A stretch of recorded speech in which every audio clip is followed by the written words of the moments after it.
بسم الله الرحمن الرحيم. السلام عليكم ورحمة الله وبركاته. ان شاء الله الفيديو ده نشرح فيه ازاي نظبط تعلية وتوطية الدبرياج. الناس اللي بتحب تظبط موضوع ان الدبرياج يبقى واطي شوية او عالي شوية، نشرح مع بعض ان شاء الله في الفيديو ده ازاي توطي الدبرياج بنفسك. طبعا اي عربية مانوال فكرة انك توطي الدبرياج او تعليه فكرة واحدة، مش فارقة نوع العربية. بتيجي عند دواسة الدبرياج هتنزل تبص كده تشوف ايه اللي مطلوب عشان تشوف المسمار بتاع الدبرياج. هنا اهو في مسمار 17 بصامولة، اللي هو ده. دي صامولة كونتر اهي، اللي هي اللي عاملة زي المحبس، دي بتهويها. وبعد كده المسمار الطويل ده اللي بيتحكم في مستوى دبرياج. وبعد كده بتيجي عند الماستر السفلي، الصامولة ال15 دي ايا كان بقى هي مقاسها كام، تختلف من عربية للتانية. في عربيات بتبقى 13 15 ايا كان. هتهوي دي برضو ال15 دي، وتهوي المسمار بالصامولة ال17 ده. بعد كده تبتدي تتحكم بقى ايه في مستوى البدال بتاعك، عايزه عالي عايزه واطي. هشرح لك دلوقتي ازاي. كده احنا هوينا الصامولة دي اهي.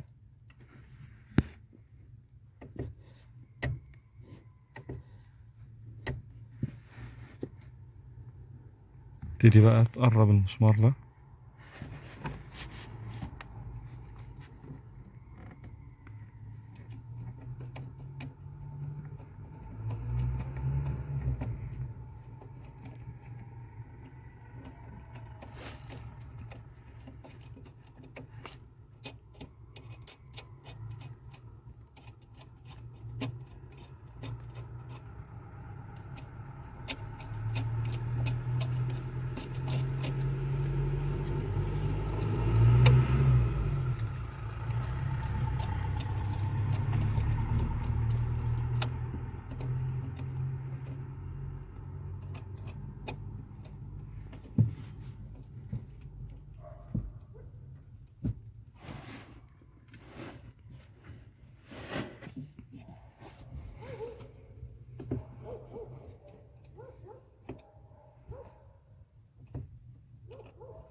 طبعا بتدوس كده، بتدوس لتحت كده وتربط على قد ما انت عايز.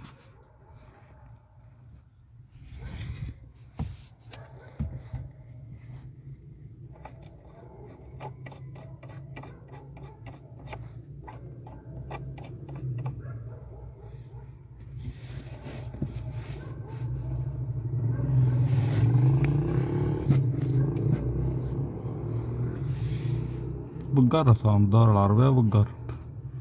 وبعد كده بتقفل المحبس ده تاني، او الصامولة دي اللي هي الايه بتاعت الماستر.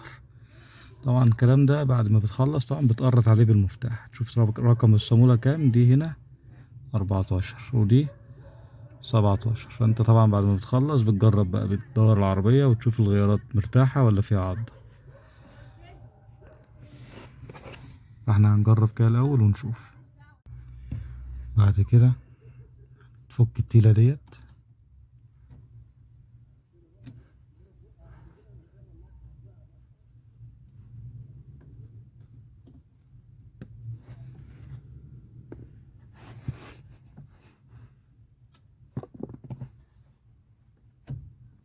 طلع مسمار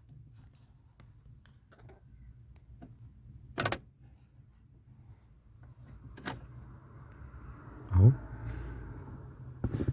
بعد كده الصامولة اللي احنا هوناها من 14،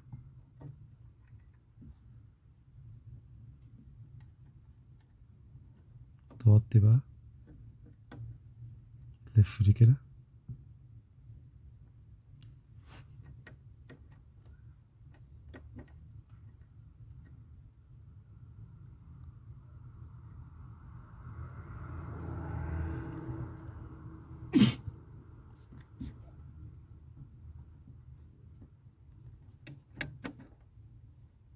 وتركب دي تاني في مكانها.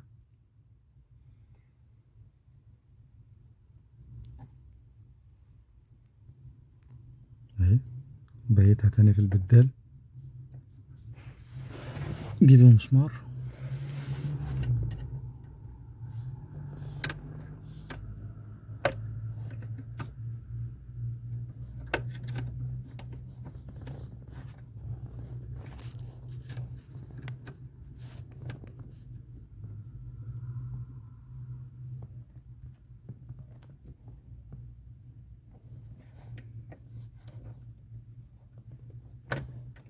طبعا عشان أنا شغال بإيد واحدة وبصور بالإيد التانية، فالموضوع يعني ايه فيه صعوبة شوية.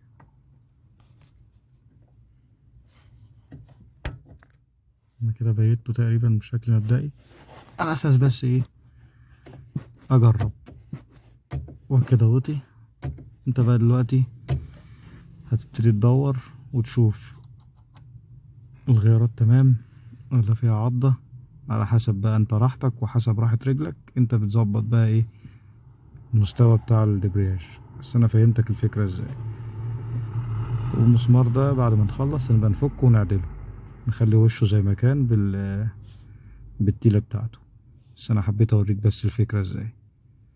طبعا بعد ما تخلص بترجع بقى تربط الصامولة دي تاني، وبتربط المسمار ده تاني، بترجعه برضو للمستوى الطبيعي بتاعه، بتوصله لحد وش الايه وش البدال هنا الصدادة بتاعته، وبترجع برضو تقرط وخلاص.